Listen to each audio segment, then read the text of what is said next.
आप वृक्षों की पूजा करती हैं, नदियों की पूजा करती हैं, तो आपको इसका महत्व तो किसी को बताना भी नहीं पड़ेगा, आप पहले से ही जानती हैं। दो पंक्तियां मैं आपको सुनाना चाहूंगा, आप महिलाओं ने जरूर सुना होगा, आप में से बहुत ने गाया भी होगा इसको, कि गंगा मैया में जब तक ये पानी रहे, मेरे सजना तेरी जिंदगानी रहे।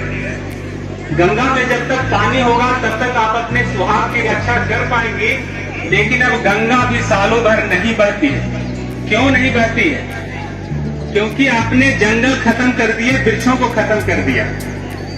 बहुत दुर्भाग्य की बात है कि जिस देश में नदियों की पूजा होती है, नदियों को माँ कहते हैं, वृक्षों को पूजते हैं, वहां भी वृक्ष के लिए किसी को आज बताना पड़ रहा है। आप यहाँ बैठे हुए सभी लोग अपने बच्चों के अच्छे जीवन की कामना करते हैं, उनको अच्छी शिक्षा दीक्षा देते हैं, लेकिन उनके स्वास्थ्य के बारे में आप कभी सोचते हैं कि हमारे बच्चे कितने कमजोर हो गए हैं? जितनी शारीरिक क्षमता हमारी आपकी बचपन में थी, आपके बच्चों की नहीं है। आपके बच्चों की हड्डियों की डेंसिटी आज उतनी नहीं है, उनके शरीर में हेमोग्लोबिन भी उतना नहीं है जितना आपके बचपन में था। क्योंकि आपने बचपन में स्वच्छ हवा में जीवन जिया, अच्छा भोजन किया, अच्छा पानी पिया। आज सब कुछ प्रदूषित है। आप जिस गांव से भी आए हैं, आप गौर करिएगा, आप जिस गांव में भी रहते हैं, 3 परिस्थितियां आपके गांव के आसपास जरूर होगी। आपके गांव में पेड़ होंगे, आपके गांव के अगल बगल नदी, पोखर या तालाब होगा, और वहां की जमीन उपजाऊ होगी। ये 3 चीज की वजह से भी आप अपने गांव में रह पाते हैं। अगर आपके गांव में पेड़ खत्म हो जाए तो आपके तालाब पोखर में पानी भी खत्म हो जाएगा और आपकी जमीन भी बंजर हो जाएगी। आप कुछ इसको दे रहे हैं जो ये ले रहा है, ये कुछ दे रहा है जो आप ले रहे हैं, कार्बन और ऑक्सीजन। इससे आपका 24 घंटे का लेन देन का रिश्ता है, और ये जिंदा है तो आपका फर्ज है ना इसको जिंदा रखें। जिंदा है ना, आपसे तो ज्यादा सुंदर दिख रहा है कि नहीं? आप सब जिंदा रखिएगा ना इसको। अगला सवाल जो हम कर रहे हैं उसका सोच समझ के जवाब दीजिएगा, तुरंत से हाथ मत उठाइएगा। ये किस चीज का पौधा है? कटहल का है। बड़ा वृक्ष होता है, अमरूद कम जगह पे भी लग जाएगा। तो अगला सवाल समझ लीजिए तब हाथ उठाइएगा। कटहल का पौधा कौन कौन बच्चे ले जाना चाहते हैं जिनके पास जगह है? बिल्कुल सोच समझ के। बड़े बच्चों से हम आशा रखेंगे कि वो तो कम से कम समझते हैं कटहल का पेड़ बड़ा होता है, उसके लिए कितनी जगह चाहिए। इन बच्चों को तो कटहल नहीं देंगे, छोटे बच्चे जो हाथ उठा रहे हैं। बड़े बच्चों से सवाल किए, बड़े बच्चे और शिक्षकों के लिए, क्योंकि ज्यादा संख्या नहीं है। अमरूद का पौधा कौन कौन ले जाना चाहेंगे? सब है। चलिए, कैसे लगाइएगा? प्लास्टिक के साथ की हटाइएगा, प्लास्टिक हटाइएगा, और इसमें मिट्टी है इसको भी हटाइएगा। मिट्टी रहने दीजिएगा ना, पानी तो नहीं दीजिएगा अगले 1 महीने तक। आज पानी देना तो बिल्कुल जरूरी है, आज रोकिएगा ना, आज बिल्कुल जरूरी है पानी देना। और फिर जब भी जरूरत हो, जब भी देखिएगा कि अगल बगल की जमीन सूख रही है, तो आप इसमें पानी दीजिएगा। सब मिलकर बड़ा करेंगे अपने अपने पौधों को, पौधे से पेड़ बनाएंगे सब लोग। अभी क्या है, पौधा है कि पेड़ है? पौधा है ना, और आपकी मेहनत से क्या बनेगा? सबके बनेंगे ना। चलिए, और थोड़ी मेहनत आप करेंगे तो आपसे बहुत जल्दी ये ऊंचा हो जाएगा, आपकी हाइट को ये बहुत जल्दी क्रॉस कर जाएगा। आपसे तेजी से बढ़ता है, ये बढ़ता है ना। कुछ बच्चे देर से आए हैं, अभी 5-6 बच्चे अभी आए। आप लोग के पास की जगह है पौधे लगाने की? अभी 5-6 बच्चियां जो आ रही थी, तो बच्चों को फल भी मिलेगा खाने के लिए, और एक आदत भी आपकी बन जाएगी। पेड़ पौधे लगाने की आदत से जो हम छूट गए हैं, बिल्कुल अभी सब ध्यान नहीं देते हैं, तो ये आदत भी बनेगी। शायद एक पौधा आप लगाइएगा अपने हाथ से, वो बड़ा हो जाएगा, पेड़ हो जाएगा, आपको उससे फल मिलने लगेगा, तो आपका लगाव इन पेड़ों से बढ़ेगा, और आप कुछ और पेड़ लगाने का प्रयास करेंगे। ऐसी कोई बात मैं आपको नहीं बता सकता जो आप नहीं जानते। आप सब पर्यावरण के क्षेत्र में अलग अलग तरह से काम कर रहे हैं, तो समस्या भी जानते हैं, सब लोग समाधान भी जानते हैं। तो मैं तो कोई पर्यावरणविद नहीं हूँ।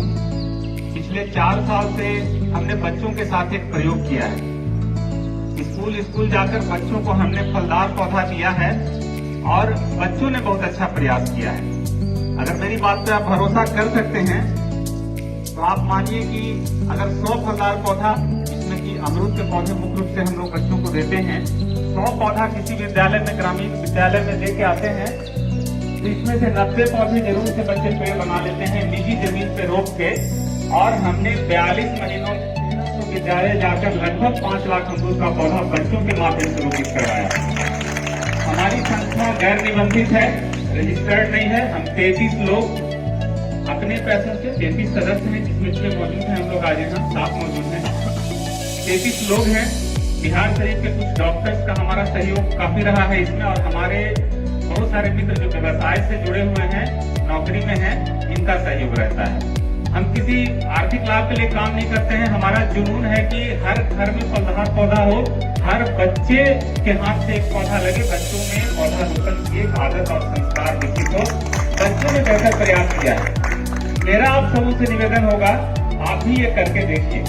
आप भी किसी विद्यालय में 100 अमरूद का पौधा दे के आइए। अगर आपने सही बच्चों का चयन किया है जिसके पास जगह है, निश्चित आपके दिए गए पौधे पेड़ बन जाएंगे। मान लीजिए 10 पौधा सूखता भी है बच्चों का, तो मैं तो कहता हूँ कि ये पौधा भी सर्वाइव कर रहा होता है, बच्चों के दिमाग में सर्वाइव कर रहा होता है कि मेरे पौधे सूख गए हैं, और 100 पौधे पेड़ बनते हैं। और इन बच्चों से हमने निवेदन किया कि आप फलदार पौधे लगाइए, आपको फल मिलेगा, सांसें अच्छी होगी। और बच्चों को ये भी कहा कि जीवन में एक बरगद, पीपल, नीम, जामुन का भी पौधा लगाइए, और बच्चों ने ये करना भी शुरू किया।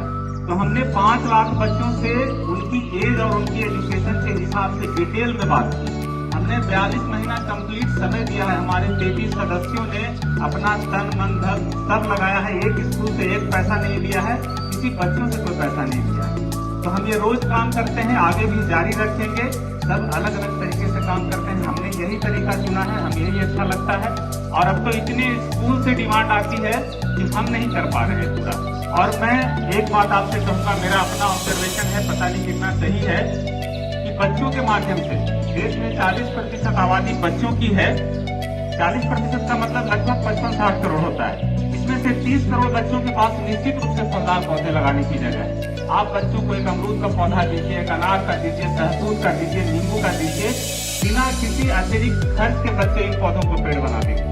आप नालंदा जिला में आके आज आप देख सकते हैं, आप विजिट कर सकते हैं। हम तो जो कह रहे हैं आप कहानी की तरह है, लेकिन आप इसको देख सकते हैं कि बच्चों ने हमारे दिए गए पौधों को पेड़ बनाया है। अब हम कटहल का पौधा उसमें हम लोगों ने शामिल किया। तो रोज हम इसी तरह से काम कर रहे हैं।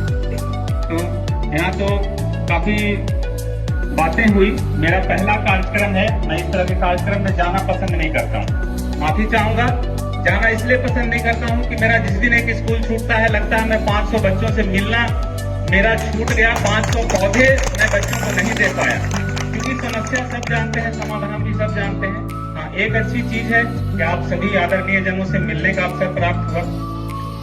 तो इंसान को लूटे तो कहते हैं चोरी हुई, डकैती हुई, दंगा हुआ। प्रकृति को हमने लूटा, उसे विकास का नाम दिया, और विकास, यही विकास हमारे लिए जंजाल बना हुआ है। और जिस देश में नीर का सम्मान नहीं है, जिस देश में नदियों का सम्मान नहीं है, जिस देश में नारी का सम्मान नहीं है, जिस देश में वृक्षों का सम्मान नहीं है, जिस देश में किसान का सम्मान नहीं है, शिक्षक का सम्मान नहीं है, वो देश कभी सुखी नहीं हो सकता है। और अपने देश के संदर्भ में आप सोच के देखिए कि क्या इन सभी चीजों का सम्मान हमारे यहाँ है? शायद नहीं। तो मैं छोटी मुंह बड़ी बात नहीं करूंगा, आपसे जरूर निवेदन करूंगा, आप भी जहाँ हैं किसी गांव के स्कूल में जाइए, आप 100 अमरूद के पौधे दीजिए, अनार के दीजिए। 6 महीने बाद देखिए कि बच्चों ने अपने पेड़ को बड़ा किया है कि नहीं किया है। बच्चे निश्चित रूप से अपने पेड़ को बड़ा करते हैं और बच्चों में एक आदत भी विकसित। तो हमारा प्रयास जारी रहेगा। नालंदा जिला में अपनी क्षमता से ज्यादा नहीं कर सकते हैं, लेकिन 500-600 पौधा रोज हम किसी न किसी विद्यालय में निःशुल्क जाके देते हैं, और ये काम हम करते रहेंगे, आजीवन करते रहेंगे। और आज यहाँ हम लोग को बुलाने के लिए बहुत बहुत धन्यवाद, आभार, थैंक यू।